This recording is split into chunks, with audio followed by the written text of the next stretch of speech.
যাচ্ছি, পাথর মারলে মারুক, বোম মারলে মারুক, ডেড বডি পড়ে থাকলে কিন্তু আমি ওইখান দিয়েই যাবো। তারপর যাও আবার দেখুন, এটা মাননীয় প্রাক্তন মুখ্যমন্ত্রীর বাড়ি, সেখানে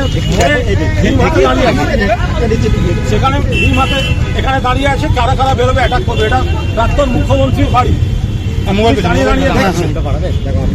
এইসব করে থামিয়ে রাখা যাবে না। আমি বললাম তো, আমার চোখ যেত, মাথা যেত, আর কিচ্ছু এসে যায় না। এই করে কুণাল ঘোষকে আমাদের থামিয়ে রাখা যাবে না। এইসব দূর থেকে ছোঁড়া জিনিস, গায়ে হাত দেওয়া, মারবে, ডেড বডি পড়ে থাকবে, কিন্তু গলা বন্ধ করা যাবে না। হেঁটে এলাম, জেনে এলাম, আমার কাছে ছবি ছিল, এখানে দাঁড়িয়ে আছে। এটা কি ধরনের বিপ্লব?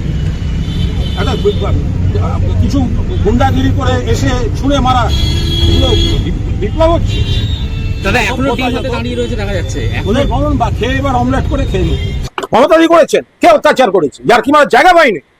অত্যাচার যদি করে থাকে থানা পুলিশ করবে, আপনাদের গভর্নমেন্ট। যদি অত্যাচার কেউ করে থাকে, আপনাদের গভর্নমেন্ট, আপনাদের পুলিশ।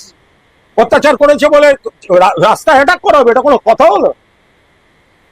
আমার সঙ্গে কি সম্পর্ক?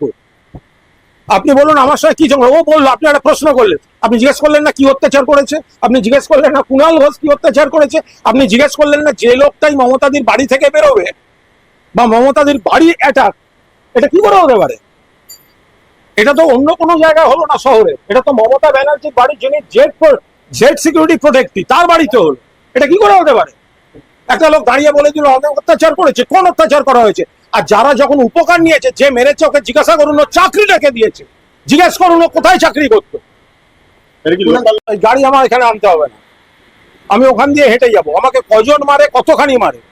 আজকে যদি পাথর মারতো, আমার এই চোখটা 12টা বাজতো। কারণ কি, কাঁচ আসছিল তো কাঁচের ওপর, আমি শেষ মুহূর্তে মাথাটা ঘোরাতে এখানে লেগেছে। আমি এমনি ডিম খেতে প্রচন্ড ভালোবাসি, প্রবল ভালোবাসি। ডিমের প্রতি আমার একটা আকর্ষণ আছে। তো এখন আমি অমলেট, পোচ, সেদ্ধ, আমি ডিম খাই। এখন সেটা নয় কেউ মেরে বীরত্ব দেখাতে গেছে। এসব জানোয়ার এইভাবে আমাকে থামাতে পারবে না। আমাকে রাস্তায় 100 ডিম মারবে, 1000 ডিম মারবে, গায়ে হাত দিয়ে মারবে, আমি কুণাল ঘোষ যেরম আছি, এসব কুকুরের মতো পালাতে হবে। সামনে তো দাঁড়িয়ে থাকার, ওই দূর থেকে ছোড়া ছাড়া এসব বীরেরা কোথায় ছিল? তাও তো পালিয়ে গেল। আবার কয়েকটা দল বল দিয়ে দাঁড়িয়ে আছে, আবার হিন্দিতে বলছে। প্রথমে এখানে জিজ্ঞেস করেছে, ওখানে আমাদের ছেলেরা ছিল, জানালো ইহা পর কুণাল ঘোষ নিকল যায়। ওখান থেকে একটা কিছু এসছে, তারপর অ্যাটাক হয়েছে। তারপরে কোন হ্যাঁ প্রশ্ন এসছে, তারপরে এখান থেকে কে উত্তর দিয়েছে। তারপরে বলার পর আবার বলেছে আভি ভি ইয়ে আপনি আন্দার মে হ্যাঁ। তা ওদেরকে বলেছে ওখানে থাকতে। আমাদের কাছে ছবি এসে গেছে, কারা কারা আছে গুচ্ছ ডিম নিয়ে। আমি বললাম আমাকে কটা ডিম দাও না, আমি ওদিক থেকে মারলে আমি 2টো ডিম মারি। কিন্তু এইসব করে থামানো যাবে না। এইসব বাঁদরামি মাননীয় মুখ্যমন্ত্রী সারা বাংলা এবং আপনার কেন্দ্র এগুলো প্রশ্রয় দেবেন না। আর এইসব এটা হয় না, এটা হতে পারে না। একটা লোক রাস্তায় নিরস্ত্র দাঁড়িয়ে সাংবাদিকদের সঙ্গে কথা বলছে। এদের সঙ্গে আমার কোনো শত্রুতা নেই, এখানে কোনো উত্তেজনা নেই, এর সঙ্গে জনরসের কোনো সম্পর্ক নেই। অসভ্যতা করা এবং ভয় দেখানোর জন্য। এরপরে আমি যেখানে আছি, আমাদের বিভিন্ন এলাকা থেকে, আমার এলাকা থেকে পরপর ছেলেরা ফোন করছে, দাদা সব আমরা এখানে আসছি। আমি প্রত্যেককে বারণ করেছি কেউ আসবে না।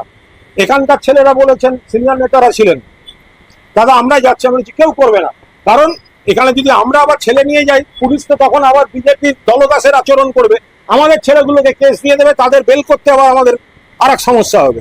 ফলে আমি যাব, তারা যদি মারার হয়, ছবি তোলার হয়, তুলবে।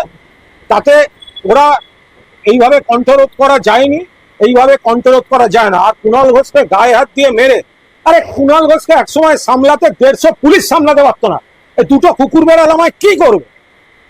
এই 2টো কুকুর বেড়াল আমার কি করবে? আমি ওখান দিয়েই যাব। মারার হলে আপনাদের সামনে মারুক, আপনারা ছবি তুলুন। আমি মার খেতে যাচ্ছি, পাথর মারলে মারুক, বোম মারলে মারুক, ডেড বডি পড়ে থাকলে কিন্তু আমি ওইখান দিয়েই যাব। তারপর যাও আবার।